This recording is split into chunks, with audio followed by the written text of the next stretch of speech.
Good evening, everybody. Keith Engle here for TGI Sports Talks College Football Huddle. Good to be back. We've been on hiatus for, 6 weeks, 7 weeks, something like that. We missed everybody. We hope you show us some love and come back. We hope to be back and better than ever. We're going to have some football here in just a few weeks, guys. Week 0, I guess it's going to be really – week 0 is 8/23, which is only we're having some issues on Facebook, apparently. Hang on, guys. I don't know what's going on. We're going to try to get this going again. Facebook is having some issues tonight. We had the same problem when I was sharing the professional sports show earlier as well. So bear with me a second while I try to get this sucker going.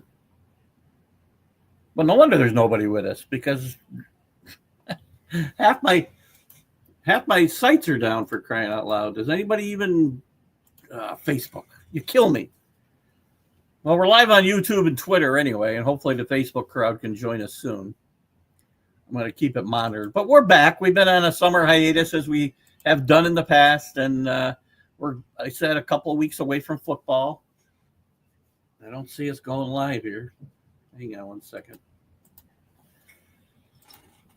Facebook is, I really don't even want to I don't even want to be on there. I don't want to be on their platforms anymore, for crying out loud. If you can't get my show on live, what do I need you for? This is why we're going to concentrate on some other platforms here. I think I see why. I didn't stop sharing. That's my own bad. I didn't stop sharing. They'll be with us in a second, then, I think. I never stopped sharing. I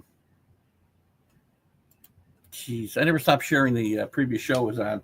Facebook won't support 2 streams at once anymore. So if I could, I'd start all over again, but we cannot do that either. We'll continue trying to get the show live for you guys. And I think if I get in here, I can probably. Usually I can get in here and end this, but hang on one second. Well, it's going. Let's see if we go live in a second. Give it a second. You guys on Facebook and YouTube, bear with me. We apologize for the rough start to the show, but it's more Facebook than it is us, I promise you. I'm trying my best to keep these guys afloat, and like I'm keeping Facebook afloat, right? Anyway, let's see what happens. We're going to have a very quiet show tonight, and a very short one probably, if we can't get live on. Well, I'm still not live, so I'm not sure what we're going to do here. Trying to get you guys live on Facebook.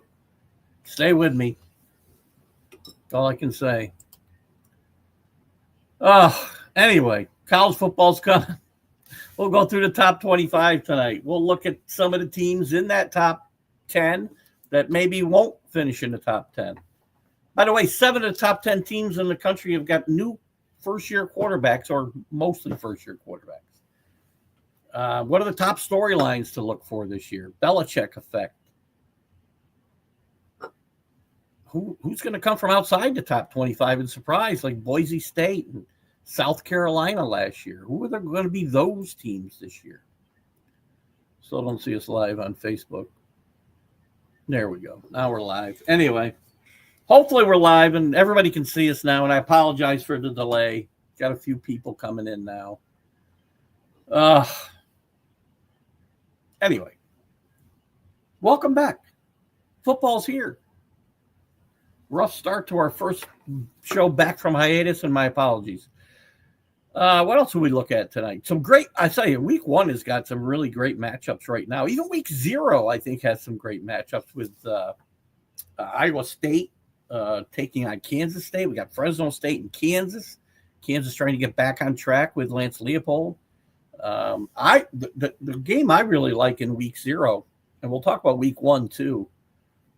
The game I like in week 0 is UNLV at Idaho State. It doesn't sound like much on paper, or as we talk about it here, But this is the debut of Dan Mullen at UNLV, and as Dan Mullen, who's had great success at Mississippi State, had really good early success with Florida. Will he be able to turn UNLV into maybe? And they were in contention for that group of 5 slot last year in the playoff. So will they be able to maybe turn the corner there? Maybe. Still New Mexico's offensive coordinator. A lot of good things happen in Vegas. We'll get into some of that. There's news off the field always, and we're going to try, as we get closer to the season, I want to stay on the field and forget about the NIL and all this other nonsense. But the NCAA's had a policy revamp that gives them the power for more influence, where they have got to pretty much okay any major changes that are going to be made to NCAA rules or policies or whatnot. Let's them, increase their voting shares to 16.1% each. That means 2 conferences control 32% of the votes. That's probably not cool. That's one small issue, right? We know that the House, since we left the House settlement, that basically is going to pay all this money, pay-for-play money to a bunch of former players and current players, and it was supposed to be basically a cap, if you will. We knew it wasn't going to happen. The NIL will just go back under the table. They're not going to stick. Texas Tech is spending $55 million this year on their roster. They're going to go back to $20 million next year. That's not going to happen. NIL will still be alive and well in college sports. Don't worry about that. The Pac-12 will be back in 2026. They now have their 8th team since we last talked to you guys. Texas State has agreed to join the Pac-12, along with, who else have they got over there? I know we've got charter members. And by the way, it's not often that you're going to have what is almost a brand new league that also has 100 years of history to go along with it. But they're going to be able to play now in 2026, as Texas State has joined. Let's see. I'm trying to remember off the top of my head here because I don't have it in front of me. Washington State, Oregon, Texas State now, Boise State. Gonzaga's not a football member, so that doesn't count. There's a couple other Mountain West schools that are in there. I'll have to find the information. We'll talk more about it, but they'll be back. And I think it's good news. Time will tell, I guess. What else? I think we're going to dive right into the top 25. We're going to use the coaches poll because it's the only one we have to go by right now. And when we have the AP poll, which is what we like to go with, we'll go back to that. But we're going to look at the top 25. We'll talk about some teams we think are overrated, maybe rated too high. Some teams that aren't in that maybe should be considered. And also, we want to take a look at the top 10 teams. And there's always somebody in that top 10 who just, again, think Florida State last year, who just totally flames out. Who's that going to be this year? And who might come from the outside? Hello, Anthony. How are you? Looks like I changed the font a little bit on the comments. If Alabama misses the playoffs again, will the NCAA fall? No. NCAA is very strong. I mean, is Alabama an important brand for them? Sure. But as long as the SEC and the Big Ten are very strong and don't secede from the NCAA or the college football playoff as we know it, the NCAA will be fine. Remember, Alabama, before Nick Saban, people forget, between Bear Bryant and Nick Saban, Alabama was a wasteland much of that time. They won a championship under Gene Stallings, late 90s, mid to late 90s. But they went through, Ray Perkins. They went through Du Bois. They went through Dennis Francione. They went through Shula, not Don Shula, by the way, David Shula, or his brother. I forget. Who else? Bill Curry. About 7 coaches before they got to Nick Saban and hit the jackpot again. So, yeah, the NCAA will survive without Alabama. Is it better? Sure. Every sport has certain teams where the sport's better. Personally, I think Notre Dame, absolutely Notre Dame. College football is better when Notre Dame is good. They're better when Ohio State and Michigan are good. They're better when Alabama is good. They're better when Texas is good. Hello, James. Good to have you with us. Floppy javelin.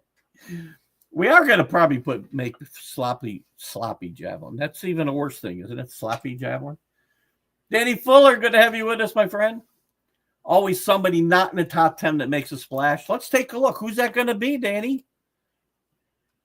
Forget out the top 10 even. I mean, last year, South Carolina almost got to the playoff, was not in the top 25.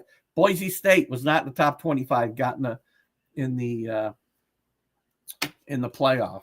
Arizona State, I do not believe, was in the top 25. Won the Big 12. So, good stuff there. Michael, good to have you with us tonight. Dropping in for a minute. We always appreciate your support, Michael, or one of our newer viewers, but also good stuff. Michael does some great writing, and I've tried to talk him into sharing it on TGI Sports Talk, but get some other outlets. Good stuff. You want to be there. Michael, your writing is really good. He apologizes for sending me this stuff, thinking he's bothering me. My God. Captain, oh, Captain. Anthony says it's a chance for LSU fall and Ole Miss rise. We'll see. I guess it's going to be a tough year for, again, a guy I like. A lot of coaches, a lot of people don't like Coach, what am I forgetting? Lane Kiffin. I tend to like Lane Kiffin, so. Your grandson says SC. Have you disowned him? What have you done? I mean, how old is he? Danny? I mean, I'm not sure how you do that. I mean, nobody. We can't allow family disputes like this in our family.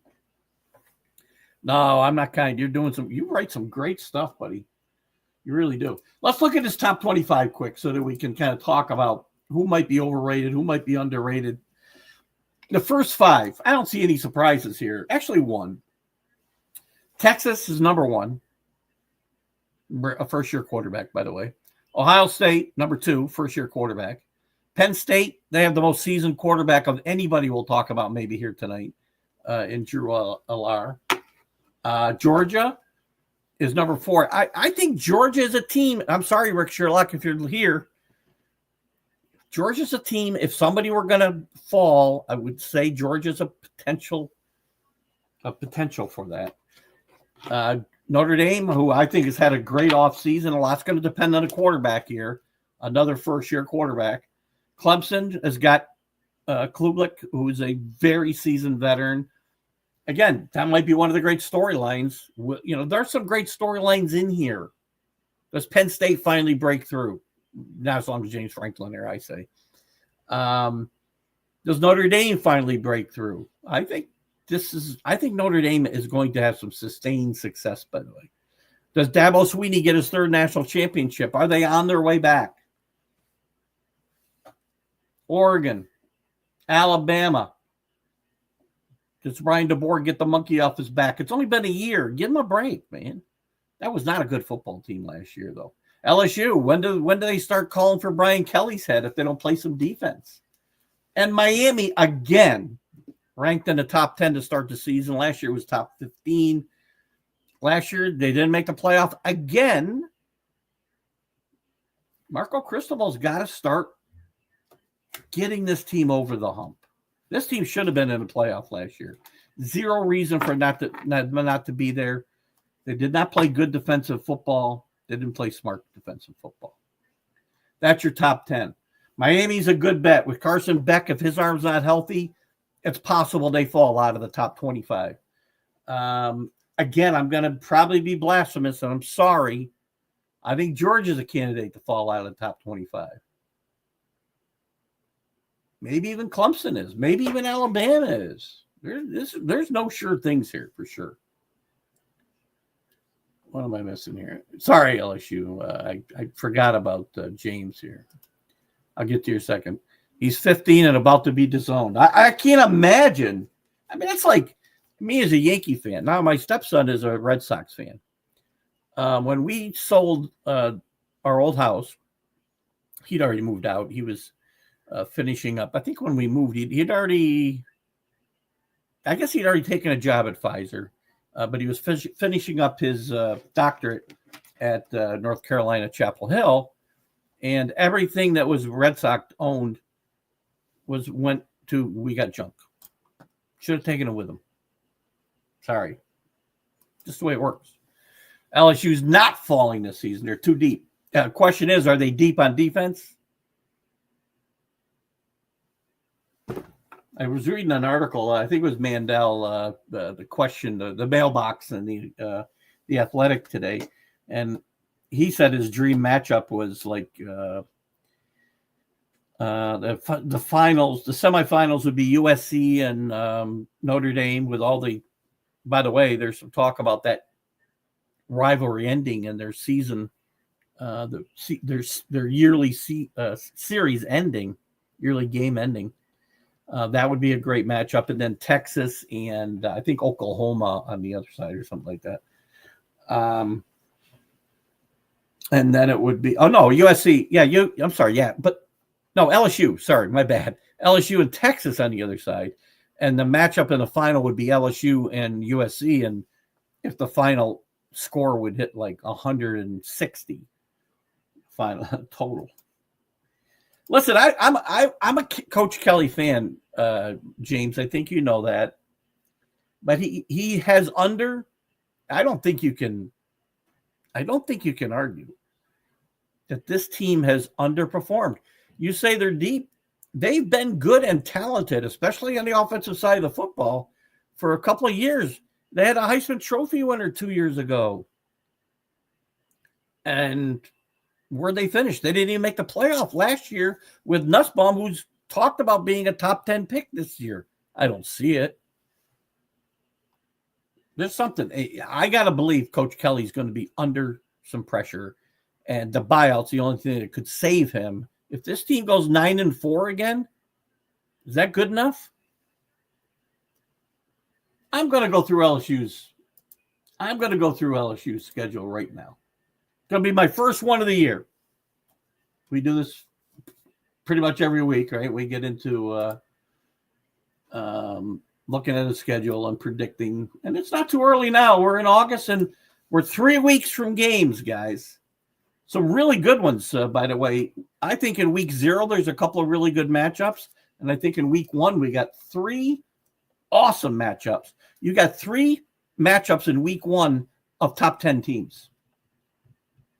We'll get that in a second. For James's benefit, I'm going to start with the Tigers. Our first look at a schedule. Let's go. At Clemson. You always lose your first game. 0-1. Louisiana Tech, win. You get Florida at home, and I think you're going to find out about 2 teams in this game because Florida had a great finish last year. If I'm not mistaken, all of their losses came to teams that were, at the time they lost to them, in the top 15 in the country. Billy Napier got himself off the hot seat onto a little bit less hot seat. Maybe it's even a lukewarm seat.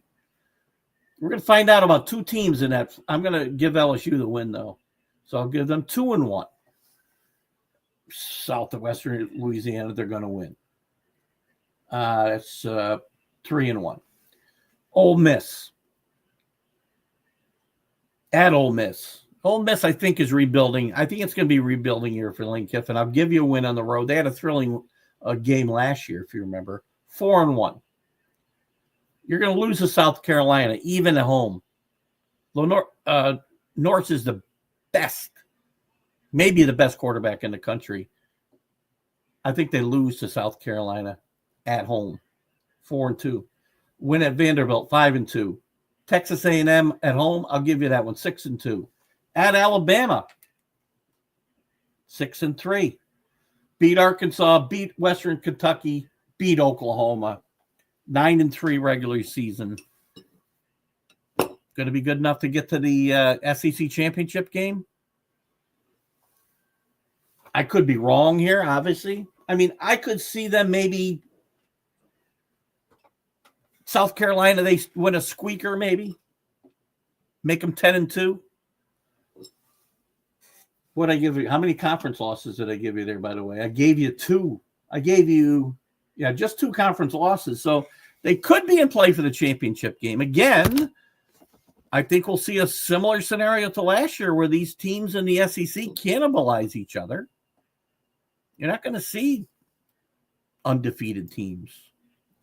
Michael Gott from the UK. How are you, my friend? Talking to Lane Kiffin. What's Ole Miss's chances? Well, I think Ole Miss is rebuilding this year. They got a lot to replace. I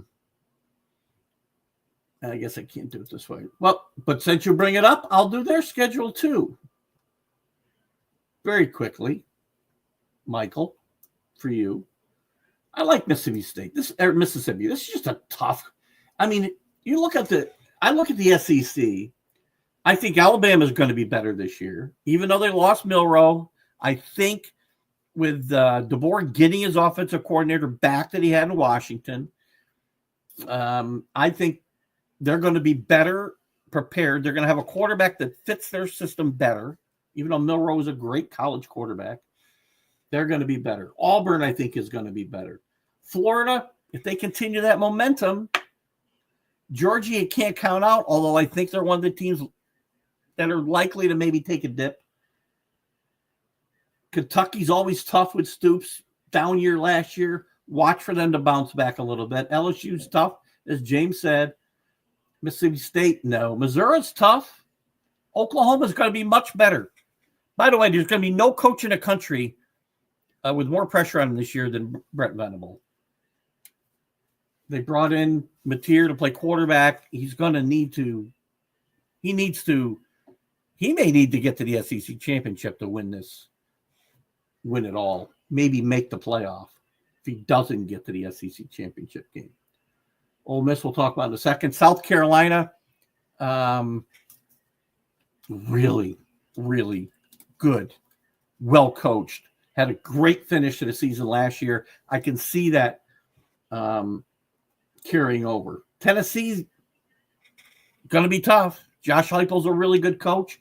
They've got a tough game in week 1 with Syracuse at a neutral site. A&M, going to be tough. Texas, the number 1 team in the country. Vanderbilt had a pretty good year last year. This is a tough conference. Ole Miss, rebuilding.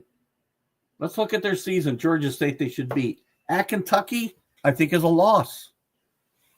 That's 1-1. I'll give them Arkansas at home is 2-1. I'll give you a win at home against Tulane, but do not count out Tulane. That's 3-1. They lose LSU, as I said, 3-2. At Washington State, I think they lose 3-3. At Georgia, loss. They can't win on the road against Georgia or Alabama. That's 3-4. At Oklahoma, that's 3-5. I think they lose to South Carolina. That's 3-6. Beat the Citadel, 4-6. I think they lose to Florida. I think this is a 5-7 team this year. And I love Lane Kiffin. Michael, I just think it's going to be a tough year. Hello, AC. How are you? College football is officially back with this show. I said we'd be back with a bang, and we're trying to do that. Let's bring it. Could I say football is better, Keith, when the Canes are good? Yeah, I would say that. Again, they're my team, and I hate to sound like a homer. They're better. Well, you know what? It isn't necessary that the Canes are good because the Canes were no good for 20 years. And look at it. As a Hurricanes fan, I've said this a bunch on this show, and I'll repeat it here. People think there's this great history with Miami and Miami football, but there isn't. There's a 20-year span from basically 1983 to 2003, where they were maybe the best program in football overall. Maybe one of them. They won a bunch of national championships. But before that, they were irrelevant. Since then, they've been basically irrelevant. We've been trying to get them back in at the end of Mark Richt's tenure. They got off to some great starts. It looked like they were back, and they'd fade at the end of the year. The last couple of years under Marco Cristobal, great preseason expectations, great start to the season last year that ended in disaster against Georgia Tech. And then at a game I sat and watched in Syracuse where they just gave away the ACC championship game opportunity, and in turn, no shot at the playoff. So I think college football is better when Miami's good, yes. And they're playing some of their top rivals like Florida State, Notre Dame. They don't play those teams every year. We'll look at Miami's schedule at some point. I do see I got a down year for Mississippi State, though, 5-7 this year. You know, AC, and you and I had a great ride last year, right, with Notre Dame, all the way to the national championship game. As I said, I had a future bet that was worth $8,000 for them to win, and they made it all. It didn't look like it after they lost to Northern Illinois at home. I thought the season was done. I thought my bet was done. They fought back. This is a well-coached team. I know some of you don't think Marcus Freeman's all that. I think Marcus Freeman, another team could have had a lost season last year after that Northern Illinois game. I think Marcus Freeman's done a tremendous job since he's been there. I really do. He's been learning on the job, don't forget. I think he's gotten better and better. I didn't think he did a bad job necessarily in the championship game. There was one play that kind of threw me, but it's not coming to me right now. But I think Marcus Freeman's done a really good job. Penn State, on the other hand, this team's talented every year, AC. They're one of the most talented teams in the country. They've got one of the top-ranked quarterbacks, and they had one last year in LR, and this year. James Franklin can't beat top 10 teams. His record is atrocious against top 10 teams. It's like 5 and whatever. I'm going to find out right now. And it's even worse against Michigan and Ohio State. Bear with me 1 second while I get to Franklin against top 10. Let's see if that's enough. Give me what I want. James Franklin record against top 10 opponents, 4-20. 4-20 against top 5 teams, 1-15. He's 1-9 against Ohio State. You've got to beat these teams to be able to get to the playoff. Just in the Big Ten, and I'm not sure what his schedule is. I'll have to look at it, I guess. But, you've got Ohio State's in the top 10. Michigan's is number 14. That might be too high. Bryce Underwood better be really good. I don't know. AC, I want to be wrong. I like Penn State. I have nothing against James Franklin. He can't get it done. I don't know. We're looking at teams that come from outside the top 25. I know I'd love to believe that, right? I'm on record as saying Bill Belichick will be one and done in North Carolina because he could be back in the NFL. I may be wrong.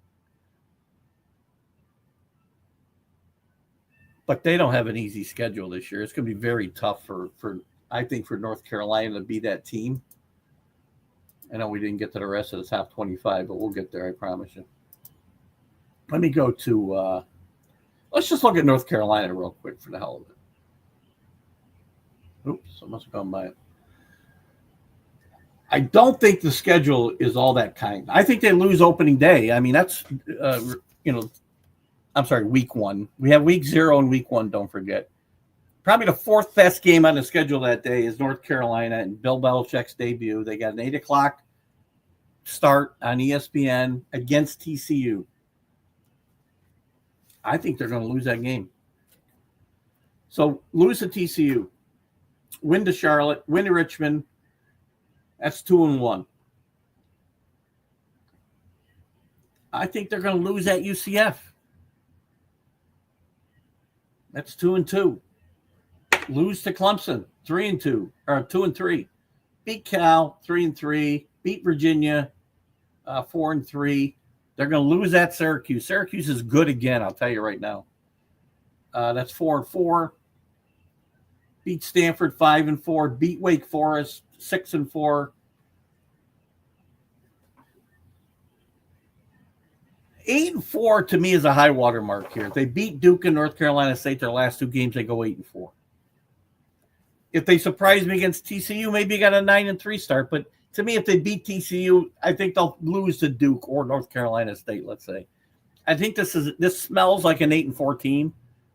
But if you want to pick an outsider, that's a pretty good bet. I'd hate to see that rivalry end, USC and Notre Dame. I agree, Michael. And again, this is the problem with these super conferences. There's no room to schedule. Well, first of all, they go to 9-game schedules. They're not going to schedule anybody good outside of the conference. The only way you're going to keep these rivalries, and I don't want it to happen this way, is if the SEC and the Big Ten are going to get their 4 automatic bids to a 16-team tournament. I don't want that. To me, that is not the way this ought to be done. But it would be a shame for USC, Notre Dame to go away. Just like it was a shame that Oklahoma and Oklahoma State can't play anymore. Oklahoma and Nebraska don't play anymore. Texas and Texas A&M didn't play for, I don't know, 20 years, 15 years maybe.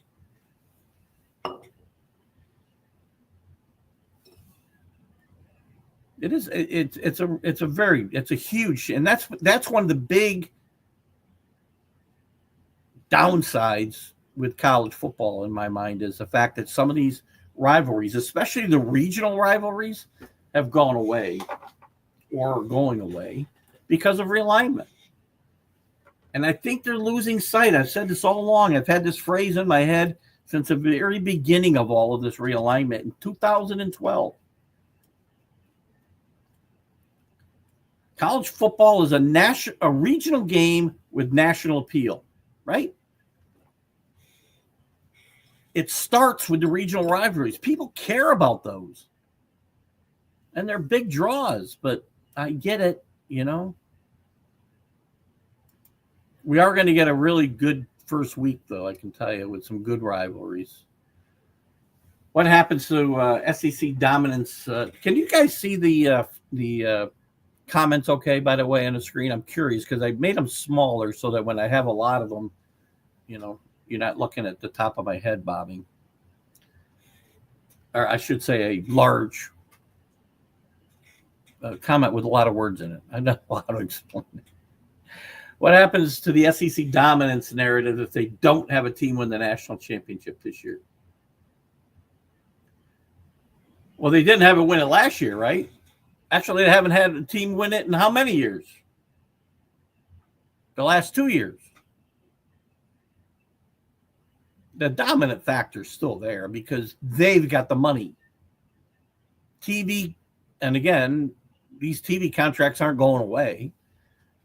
The NCAA keeps giving more and more power to the Power 4 conferences and to the SEC and the Big Ten specifically. Ironically, it's the Big Ten that's really pushing this for automatic bid deal to the playoff. And I think if they do that, they'll kill it. They go to 16 teams. I'm all for 5 plus 11, right? Top 5 conference winners ranked wise and 11 at-larges. That's what they want to do. I'd still rather, the one I stole that I got sued from Basement Bob for I'd still rather see that. All the conference winners play. That's only 10, and give me 6 at-large teams. I think that would be fun. But they're not going to lose the narrative's not going to go away, because the people who drive the narrative, AC, are the people that have the most invested in this, and that's ESPN and the other networks that broadcast SEC games. So no, the narrative won't go away.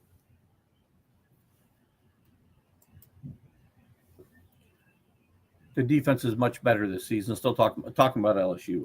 We don't know, though, do we, James, until we see him on the field? I heard this about them last year. What's ironic is I kept hearing the opposite thing in Notre Dame when Kelly was there. The offense is going to be better this year. He had some great defenses in Notre Dame, and I kept hearing the offense was going to catch up to the defense, and it never did. Now the narrative is, the defense is catching up with the offense. Heard that the last 2 years. I haven't seen it yet. I mean, just a little bit better would make this team a really good contender. I mean, I had them at 9-3, right? And now if the defense plays better, now maybe that's an 11-1 team. I don't think we're going to see a 11-1 team out of the SEC, because I think that team or that league is going to once again cannibalize itself, which again, unless they're going to get their 4 automatic bids at some point, that's not going to be good for them. Does Florida have that big boy? That really, really, really big boy? That was who was that? What you're talking about? I think I know who you're talking about. I don't know if he's back there or not. Nobody's going undefeated. Come on, James. Seriously. Now, come on. So you've got them winning at Alabama. Now, this isn't an easy schedule, by the way, right? I mean, I lost them now. Hold on. Don't be like all these other freaking, I'm a Miami fan. I'm not going to tell you Miami's going undefeated. Or the Patriots. Let me look at this again. So you think they're going to go undefeated? That means they got to win at Clemson. They got to beat Florida, who's a top 15 team. They got to go to Ole Miss, which I said they'll win. They're going to have to beat South Carolina, which is a top 15 team. They're going to have to go to Alabama and win. And they got to go to Oklahoma and win. And they've got some tougher games in there that I've got them winning, but still. Ole Miss is losable on the road.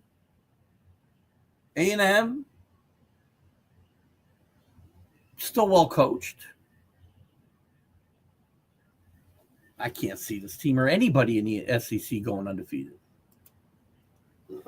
Huge game for LSU versus Alabama. Huge game for them against Clemson. They can't win their first game. They haven't won a first game under Brian Kelly yet. I like Clemson in this game.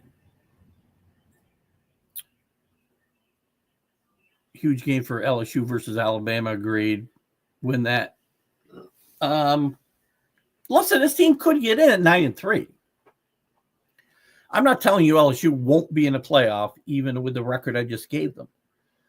Because if I'm not mistaken, I gave them only one loss in the SEC, and that was at Florida. I did say South Carolina might beat them at home, though. If they could take care of business against South Carolina at home, they'll have one loss, maybe undefeated in the conference. Is that what you're saying? James, just undefeated in the conference? I think they lose to Clemson the first week, so I don't think they're going undefeated overall. I like Brian Kelly. I'd like them to be better.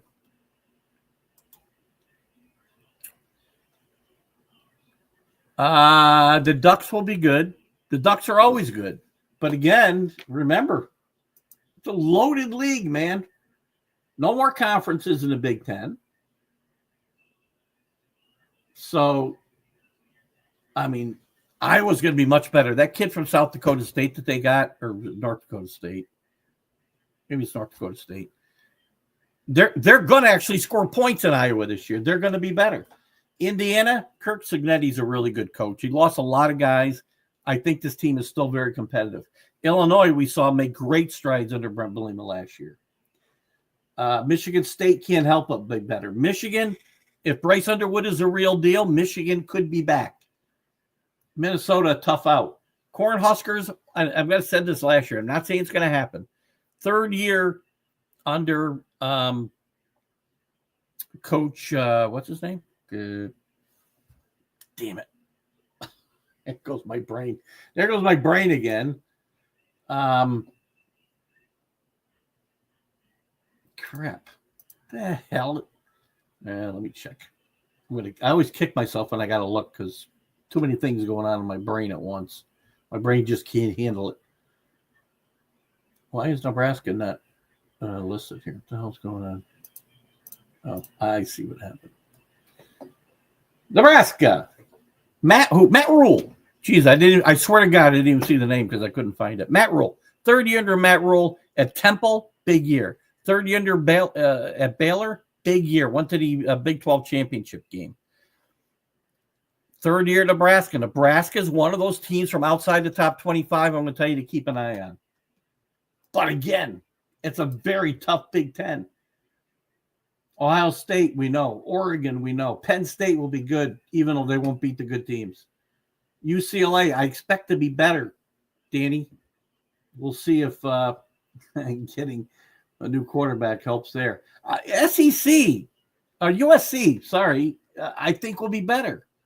Where are these teams? Let me go back through this top 25. I didn't finish it up. Where did I leave off? I only did the top 10, right? Maybe I didn't even do that. Again, top 5, Ohio State, Penn State, Georgia, Notre Dame, Clemson. Oregon's is 7. Alabama's 8, probably overranked.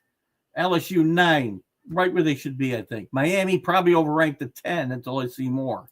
Arizona State, great young head coach, Dillingham. Illinois, much improved. South Carolina, I like, maybe better than 13. Michigan, 14. Ole Miss, 15. SMU, we forget about. Bring back a lot of guys. 16. Florida, off of some great momentum from last year. All 5 losses to teams that were ranked in the top 15 when they lost to them. Tennessee, always tough. Indiana, I think, will be as good, maybe even better. Kansas State, Texas A&M, Iowa State, BYU, Texas Tech, $55 million invested in this roster at 24. And Boise State at 25. I like Clemson a lot this year. Who do we bring up here? Oregon, I like. Could Michigan have a big bounce back year? I think so. I think they can. I like Sherrod more. I don't think you're going to hear all the noise from outside the program like you heard last year. I think Bryce Underwood is going to be the deal breaker, right? You got a lot of these teams. I told you 7 of these teams in the top 10 have a new quarterback. Texas, Ohio State, Georgia, Notre Dame, Oregon, Alabama,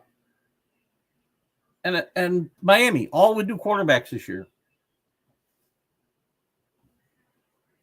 So, again, all those top 10 teams, the teams I can see falling out, I have this feeling about Georgia, and I'm really sorry I feel that way, Rick. And Miami and Alabama. 3 teams that could fall out. And if Alabama's that bad, then LSU could go there and win. Basement Bob's still around, Alan. How are you, Alan? Hope you're feeling okay. Keep that back in shape, my friend.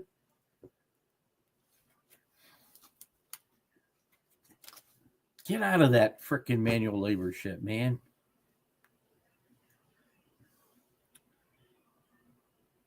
Basement Bob Solrummy, I haven't heard from him in years. I bring his name up just to kid around. I think his mom kicked him out of the basement, and who knows where he is now. Living off the government somewhere. Texas will be 11-1 because of their soft schedule unless they lose to Ohio State. Listen, they're playing at Ohio State week 1. I said 3 top 10.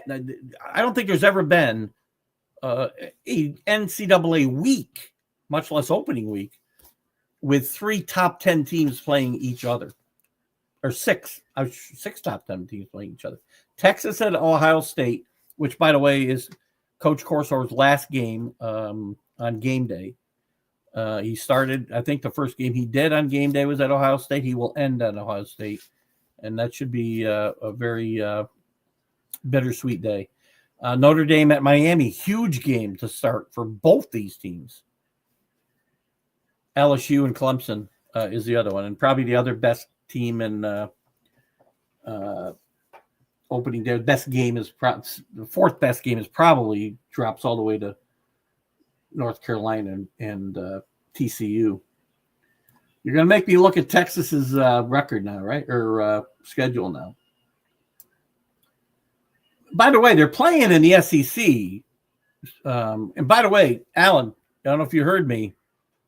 Your coach is under more pressure than maybe any coach in the country. Brett Venable doesn't get it done this year. I'm pretty sure he's going to be out. What am I looking for? Texas. Let's look at Texas's schedule. At Ohio State.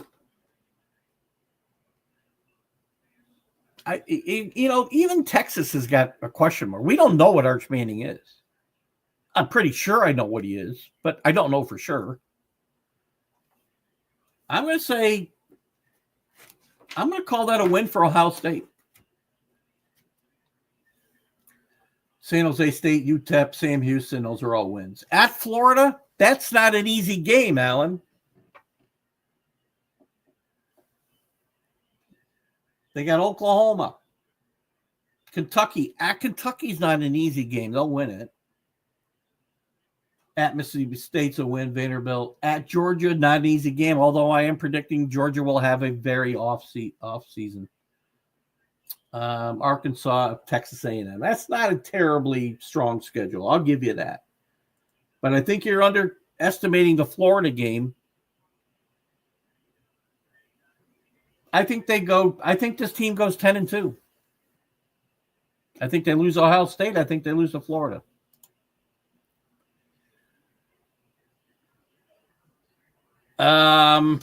It's early for me to say. Drew Lard is going to be in there. Lenora Sellers is going to be there. I call him Norris.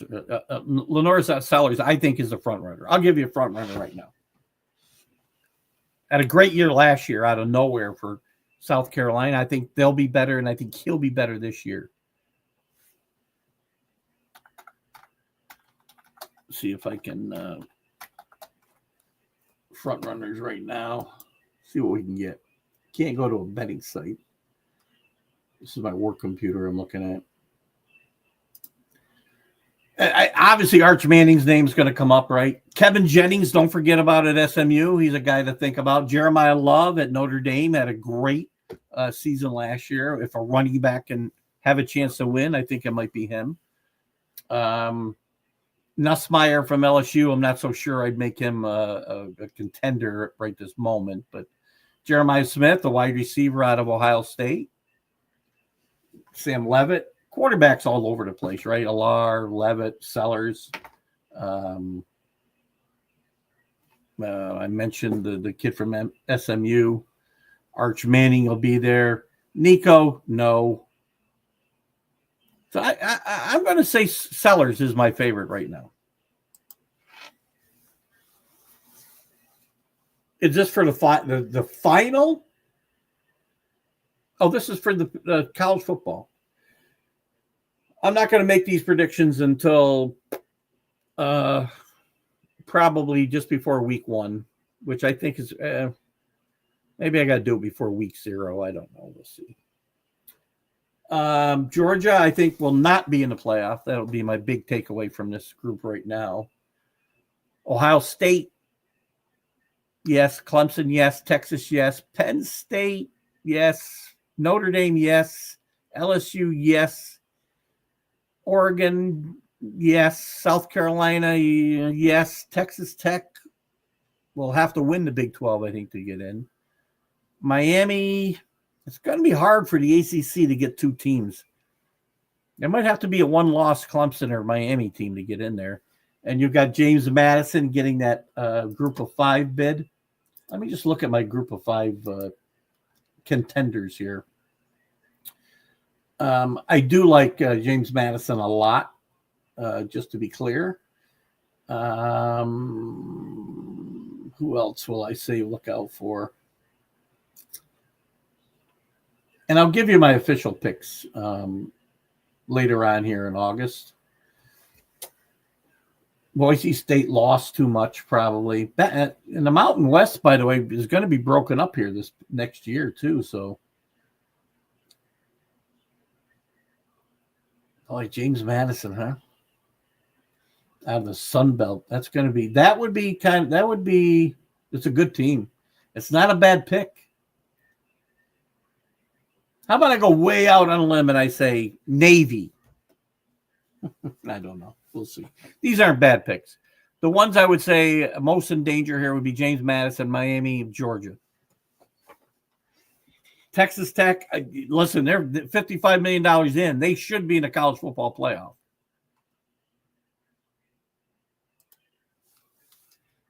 Could the Sun Devils be competitive? Yes, I think so. They've still got Levitt at quarterback. They lost Scadaboo, their top running back, but I believe they've got some good transfers coming in. They've got one of the great young coaches in the country, Dillingham. I'll give you another outsider, and they're ranked, I think, when I say they were ranked in the coaches poll right now, they're ranked 11th, Michael. So this is a team that I think could actually win the Big 12 again. Texas Tech will be tough.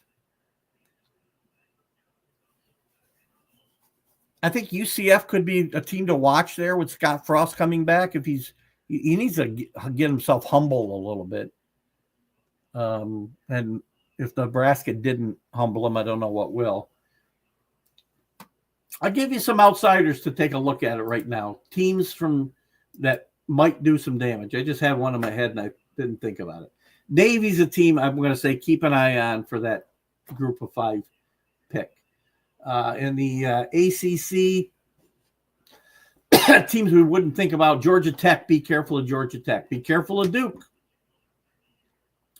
North Carolina, don't think is going to get it done in year 1 there. SMU is going to be tough.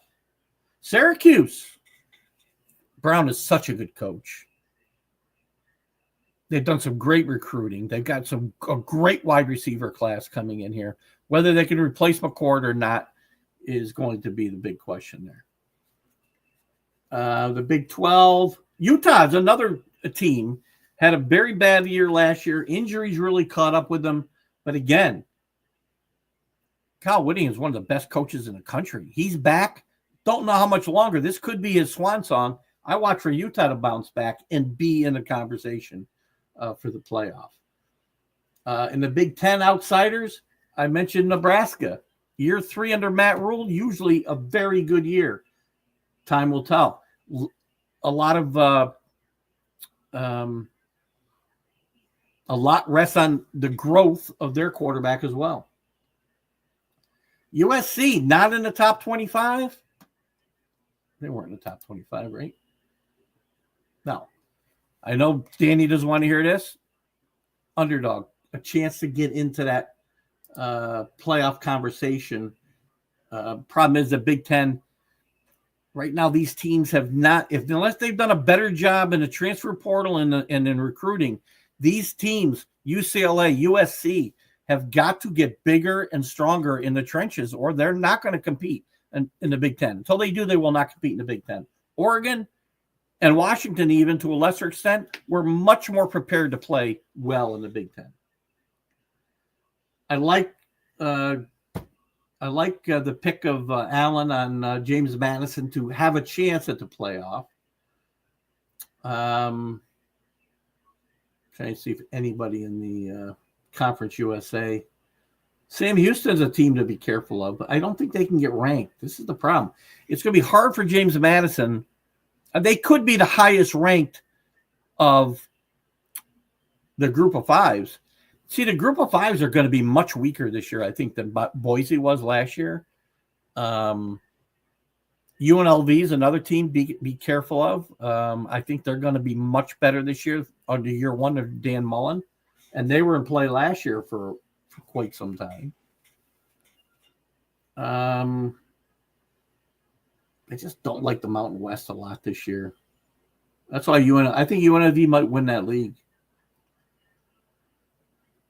I mean, Oregon State, Washington State, again, no chance because they don't have a league. I mean, they do. It's the Pac-12, but it's 2 teams. And if an outsider in the Southeast Conference, maybe your Sooners. Alan, did you put them in the you didn't put them in your playoff, did you? I would give them an outsider ranking in the playoff. Tennessee, I would give an outsider ranking in the playoff. Tech is somewhat of a homer pick. 2 of my aunts graduated from Tech. It's not a bad pick, though. The Big 12, listen, last year, the Big 12 is one of those leagues that is always going to be fun because the teams we thought were going to be good last year really struggled. The teams we didn't think were going to be any good, BYU, Arizona State, were really good. Oklahoma State was 0-9, 1-9. What were they? 1-9 in conference. 0-9 in conference. Sorry. I like that. Listen, they invested more than anybody I think ever has. I don't think Ohio State spent this much last year. $55 million. So while it might be a homer pick, Alan, I think it's a good pick. Smart pick. Lost to LSU keeps them out.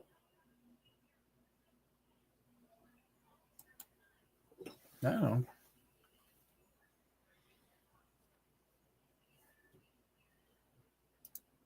So anyway, that's where I am. I mean, I've got. We'll look at and we use the AP poll until once it comes out. I don't expect it to be a lot different than this coaches poll, quite frankly. You see some teams flip flop. But when the playoff poll starts, then we certainly will revert to that. A couple other things. What time we got here? 8 o'clock. We won't wrap it up yet. Where's my want to look at this. This is a place that I always by the way, I mentioned this at the top, and I don't know if anybody heard because we're having some problems with the Facebook feed and whatnot. Week 0, I think is a very interesting week. There's 3 games that interest me a lot. UNLV and Dan Mullen's debut against Idaho State, Iowa State and Kansas State with a very early Big 12 game, and then Fresno State and Kansas trying to get the ship righted. They played really good football the second half of the season last year as they got healthy. Lance Leopold's still one of the great coaches in the country. What else we got here?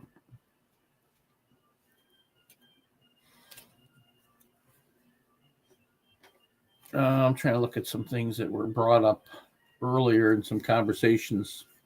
Traditional rivalries. If you could bring back a traditional rivalry, or if you could preserve a traditional rivalry, who would it be? I mean, because this has come up because USC and Notre Dame may be going away. If I could preserve a couple, and I'm not going to say Ohio State and Michigan because that's not going away. I would say Oklahoma State needs to come back, right?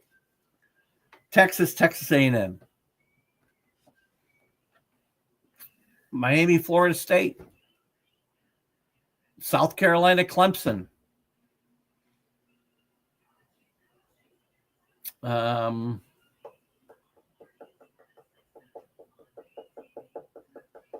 Washington State. These regional matchups are really important to those regions and when they're good, when the teams are good, or at least one of them is good, have some national appeal. Iowa State, Georgia Tech. I mean, you got to find a way you can't lose all of these traditional rivals. It's going to hurt the game too much. You know, it's a good question. Deion, we know Deion. I don't think Deion's going to the NFL, personally. I don't think Deion's. I think he might go to a different school. I'll be honest with you. I feel bad because I thought a lot of the health issues and the rumors about him all this summer were a bit overdone. And I thought Deion might have been looking for a way out with Shedeur gone and Travis Hunter, the Heisman Trophy winner, gone. I thought he might be looking for a way out. Obviously, that was a very bad miscalculation on my part. I didn't list Colorado as one of my teams I thought were a sleeper. I don't think they're a contender in the Big 12. Let me go through there. And I don't think Deion's going to the NFL. I think he could go to another college or he might step away. Given his recent health issues, that shame on me for making a snap judgment about what I thought his motives were. All right. Here's Colorado's record. I think they lose to Georgia Tech at home. I like Georgia Tech and Brent Key a lot. Their coach is really good. They'll beat Delaware. I think they lose at Houston. They beat Wyoming 2-2. They're going to lose at BYU, who destroyed them in a bowl game. So what is that? Hold on. One. I had them 2-2. That's 2-3. I think they lose at TCU. That's 2-4. I think they lose Iowa State. That's 2-5. I think they lose at Utah. That's 2-6. Beat Arizona, 3-6. Beat West Virginia, 4-6. Lose to Arizona State.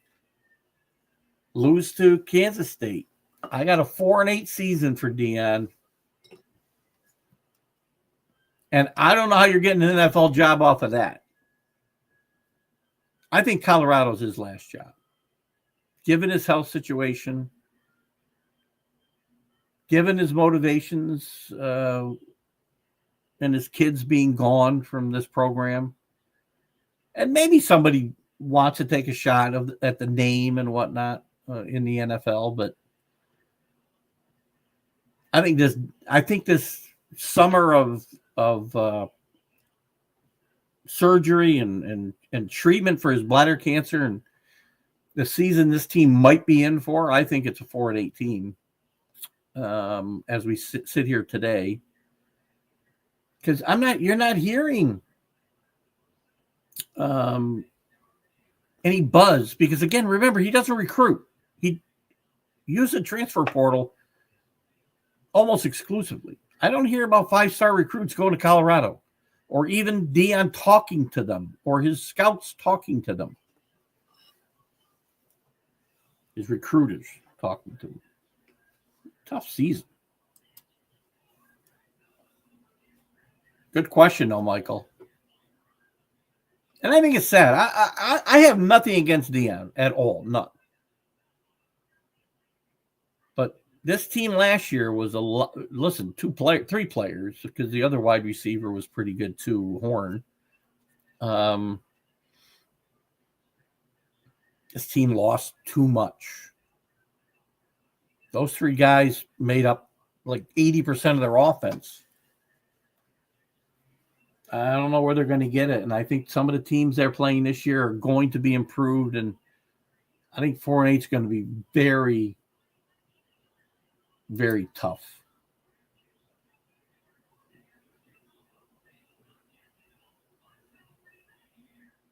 I'm looking at an ESPN article that has them in the running for the title. I just don't see it. I don't see it right now.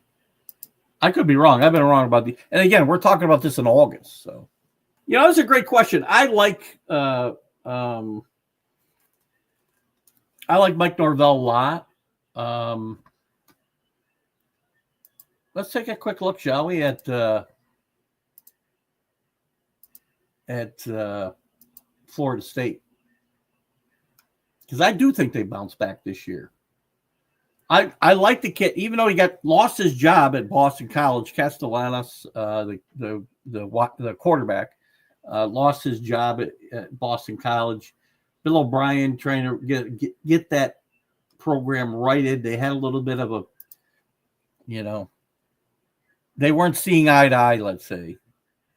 I like this kid, and I think Mike Norvell might harness his talent. Bad pickup when they brought DJ in there last year, DJU, because that just was not a good fit for anything. They had a horrible portal year, and I think this team will bounce back to some degree.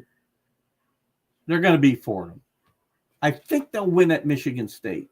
I think they'll win at Stanford. To beat California, this team could start 4-0. They're going to go to Pittsburgh, which will be a tough game for them. I think they might lose 4-1. Lose to Clemson 4-2. They'll beat UConn. That's 5-2. Probably lose at Louisville. That's 5-3. They got Notre Dame on the schedule. That's 5-4. SMU 5-5. This could be a 6-16, which is going to be an improvement over last year. Don't know if that's going to be enough for Mike Norvell to keep his team, though. Right now, I see this team as a 6-16. Let's just say they beat Pitt 7-5. The games I've got them losing, the only games I've got them losing that I can see them having a chance to win is maybe at Syracuse or against Georgia Tech at home. So, improvement? Yes. Tremendous improvement? Not so much. What else did I have here?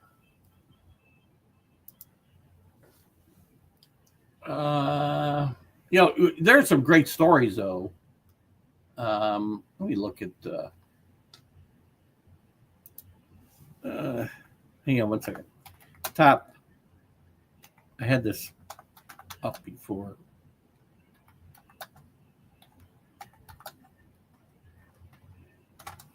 Arch Manning is one of the big stories. Arch Manning and Texas, one of the big stories coming this year. Bill Belichick, what he will do in North Carolina, big story this year. Dabo Swinney, trying to reignite the energy and the passion and the winning tradition of Clemson, and winning maybe his third national championship if he can do that. That's a big story. I was trying to get some help. Can't get myself some help here. What else might be? Let me just look at the top 25 here, and we'll. Penn State, Georgia, James Franklin trying to get over the hump and get to a national championship game, winning the Big Ten. Big stories. Notre Dame continuing that momentum. Big story. Marcus Freeman, I think, is one of the better coaches in the country. I think he's growing into this job and getting better every year. I know Rick Sherlock's not with us, and he'll disagree with me. I'm really not sure why. The evidence all points to this man has grown into this job to become one of the better coaches in the country. 2 different seasons. They've had games and starts that could have destroyed their team. His very first year, they lost 2 of their first 3 games, one to Marshall, and that team finished 9-4 and got to a decent bowl game. Last year, great expectations, won their first 5 or 6 games and lose at home to Northern Illinois. A lot of teams would have quit. They made it to the national championship game. With great pressures and expectations at Notre Dame, this guy has had to learn on the job, and I think he's done very, very well. Tennessee, that is a good one. Michael's got me checking everybody out tonight. That's okay, though, because we got another 15 minutes to kill or something like that. This is what we do. I do this when, I like going through these schedules. And then we do this from time to time. As the season goes on, we go back and we look through the schedules and see what we see remaining. You can save this for posterity, too. Remember, I'm making these predictions, though, with, very little to go on other than early rosters. I think Syracuse is going to be this Syracuse-Tennessee game, bet the over. I'm going to tell you right now. This is a week 1 game.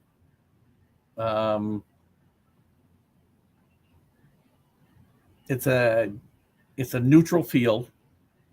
I think Syracuse beats Tennessee. They win against ETSU the next week. That's 1-1. They're going to lose it. I got Georgia at home. I'm going to give them a win against Georgia at home because I'm down on Georgia a bit. So I got to have Georgia lose some games. They're going to lose to Tennessee. So that's 2-1. They beat UAB 3-1. Beat Mississippi State 4-1. They beat Arkansas. That's 5-1. At Alabama, this could be the key to their whole season, Michael. But I think they're going to lose it 5-2. At Kentucky, another tough place to go and play. Kentucky's always tough under Mike Stoops. Almost left there this year. I think they win that game 6-2. I'm going to have them beat Oklahoma 7-2. Beat New Mexico State 8-2. Lose to Florida 8-3. Beat Vanderbilt 9-3. How about that record for Tennessee? Could be a little different. Not a really tough. I mean, they got to go to Alabama. They got Georgia at home, which is good for them. And I think Georgia's on a down streak. Let me do Georgia's, and I wish Rick were here to argue with me. Oops, I can't do it that way. And it gives me no great pleasure. I'm not looking to get on Kirby Smart and this Georgia Bulldog team, which has been tremendous for the last 6 years. They'll get off to a good start. They'll beat Marshall. They'll beat Austin Peay. They're going to lose at Tennessee. I think they lose to Alabama. That's 2-2. They'll beat Kentucky 3-2. I've got them losing at Auburn 3-3. 4-3 as they beat Ole Miss. Lose to Florida 4-4. 5-4 beating Mississippi State. Lose at Texas 5-5. Beat Charlotte. Beat Georgia Tech. That's 7-5. Now, I'll give them one more win somewhere. That's 8-4. And probably 8-4 probably keeps them in the top 25. 7-5, they're out of the top 25. 8-4, they're out of the SEC championship game and likely out of the playoff. There's no way a 4-loss team is getting in the playoff.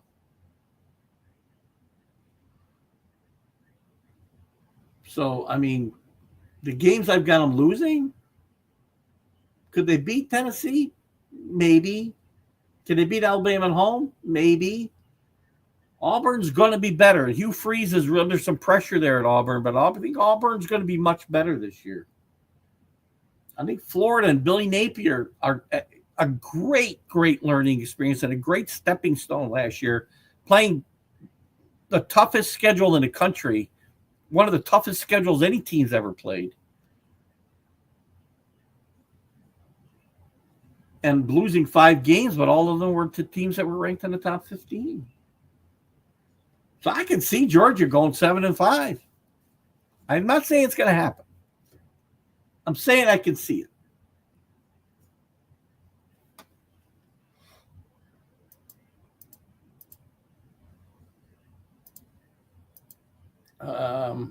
James Franklin. Some of the other good stories coming up. Let's see what we got here. Garrett Nussbaummeyer and Brian Kelly at LSU, big story. Can that defense catch up? Catch up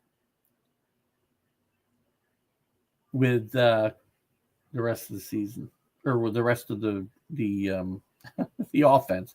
I've lost track of what I was saying. Can the defense catch up at all with the offense?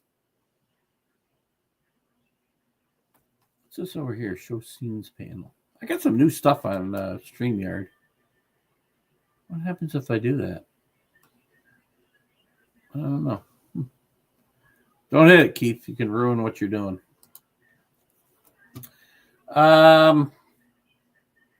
Let's see what else we got here. What do I want to take a look at? The new Pac-12, by the way, is going to be a story that unfolds as the season goes on.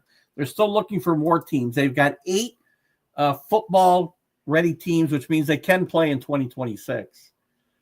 Texas Tech is officially on board as a 9th member, the 8th that plays football. Remember, Gonzaga is part of this new big Pac-12, and they will not play. They got one more season in limbo, which really hurts Washington State and Oregon State. Washington State, was on the peripheral would have been on the peripheral of a playoff spot last year if they'd actually been playing in a conference. But the rest of this league, it's been tough because the Mountain West has been threatening some legal action against the teams that are leaving. Boise State, Colorado State, Fresno State, San Diego State, and Utah State all leaving. And the question, outside of the legal ramifications, which nothing's going to come of this, we're going to have a Pac-12 that, by the way, these leagues need to start counting how many teams they have, which is going to consist of, again, Boise State, Colorado State, Fresno State, San Diego State, Utah State, Washington State, Oregon State, and Texas State. Is there any chance this league regains its power conference status? No, not unless you find a way to bring a Notre Dame into the field. I don't think you're going to poach one of the other big names. Makes no sense for Notre Dame to consider going to the Pac-12. They're better off on their own, even though scheduling will get harder and harder for them. But it's going to be fun to have the Pac-12 back. Again, new league with 100 years worth of history. One of the saddest things, I've said this for a long time, and there's been a lot of sad things that have come out of realignment. Yes, you're seeing great matchups, week in and week out, but some of the great rivalries are gone. In a league, and to me, the worst thing of all of this realignment is the fact that a league with 125 years worth of history just disappeared into thin air. And they're going to try to rebuild it. And they've got a TV contract, which is a start. But it's going to be kind of sad to see what goes on here. Before we wrap it up tonight, and I see our audience dwindling, which is fine. Once we get football actual games to talk about, things get better. Let's look at the matchups here in week 0. I talked about Iowa State and Kansas. I like a lot. I'm interested in this Vegas game because of the Dan Mullen era starting. I want to see what Kansas can get out of the gate a lot better than they did last year. A lot of injuries and other factors. Sam Houston, who could be a sleeper, I think for a take this off here, Michael. For a group of 5 pick. The group of 5 pick is going to be wide open, man. I think. Then when you get into the actual first week of the season, week 1, you got Boise State going to South Florida, which is going to be interesting. I'm only picking out the games I like here and might have some impact on other things. There are, as I said, some really good matchups. Nebraska, Cincinnati is an interesting matchup. That won't matter. I'm always interested in Army. They'll play Tarleton State. Not going to be a good one. Appalachia State, Charlotte could have implications in the playoff.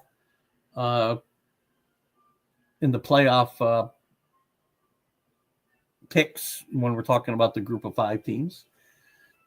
Auburn and Baylor is going to be an interesting game. Baylor rebounded a bit. Aranda was on the hot seat last year, and they had a bounce back season. Not a great season, but a reasonably successful one. Hugh Freeze is on that hot seat at Auburn now. This is going to be an interesting week 1 game. Georgia Tech and Colorado. Vegas again against Sam Houston. Playoff implications probably in that game. I know it's the first week in September, or not even. It's the last week in August, actually. At Syracuse, Tennessee, I think that's a great matchup. I'd mentioned Carolina and Tennessee maybe being the fourth best after these top 10 matchups, but maybe this is the fourth best game. You got the huge one, Texas going to Ohio State. Going through this list, trying to find a team that James Madison, who they're playing. Alabama, Florida State. You're going to find out a lot. Your question, Michael, about Florida State. They're going to get Alabama at home. We may find out about 2 teams in that game. Who else we got here? We got a couple big games at night. Albany here locally will go to Iowa and get a bunch of money to get their asses kicked. Coastal Carolina, Virginia, I find to be an interesting game in week 1. UTSA and Texas A&M. Don't count out that AAC team. I couldn't remember where UTSA was playing for a second. LSU and Clemson, huge game. Big implications in this game. LSU doesn't win their opening game hardly ever. Clemson and Dabo Swinney trying to get back in that mojo. And I think Dabo's back. I think Clemson's back this year. I think they're in the playoff, and I think they have a chance to win. Let me go through here. I see a couple comments. I see your comment, Bo. Let me just see what else I got here for California, Oregon State could be interesting. Utah, UCLA could be interesting. Colorado State, Washington could be interesting. Notre Dame, Miami, huge game on Sunday night in a standalone game. Virginia Tech, South Carolina is an interesting game. Then Monday, all by itself, now North Carolina and Bill Belichick debut against TCU. I'm sure I'm right saying, Keith, the Jewel Crown game, Army Navy will never be removed. No, they can't. They'll never remove that. There is probably the thing that will happen, though, is it will lose its standalone standing, that between the conference championship games, or is it played before the conference? It's the week before the conference championship games. And I think they're liable to lose that just because they're both in conferences now. And some talk about realigning the schedule and whatnot. There's going to come a time they probably don't have the stage all to themselves, which I think will be sad in itself, but that game will never go away. There are some, there's some great, I've been talking about it for the last hour and a half, and I think there's some very interesting games in week 1. I don't think ever we've had 3 games to start a season, maybe ever in a week, where you've got 6 top 10 teams playing against each other. Texas at Ohio State, Notre Dame at Miami, LSU at Clemson. I think, and I just went through a bunch of other games that I think are really interesting. I'm telling you, Tennessee and Syracuse will be an exciting game. Bet the over. Have we got a line on that yet? This will be my first week in the cigar box, by the way. And the over, and that's going to be 54.5. Tennessee's a 14.5 point favorite. Syracuse is going to score some points this year, I'm telling you. I know that they got to replace McCord at quarterback. How well they do that. They brought a kid in. Who the heck is their quarterback? Damn it. They got a transfer coming in. McCord was tremendous. I know that. Oh, Angeli. Steve Angeli from Notre Dame. I did know that. Listen, they got a plethora of great wide receivers. They got one of the best wide receiver recruits in the country coming in here. They'll surprise some people. And you got the Bill Belichick era in Notre Dame. Notre Dame. That'd be more interesting, wouldn't it? At North Carolina starting it with TCU coming to Chapel Hill. So it'll be very interesting to see what happens there.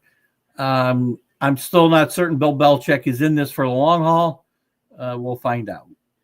I do think if a job opens up in the NFL in 26, he could have a short-lived tenure. Remember, his buyout now is $1 million. So it won't cost anything to get him out of that job if he just decides to leave. Anyway, guys, thanks for stopping in late, but we're going to wrap it up. Great first week. We're back from hiatus and glad to be here. Sorry about the glitches at the top. Facebook is, again, I used to be able to stream.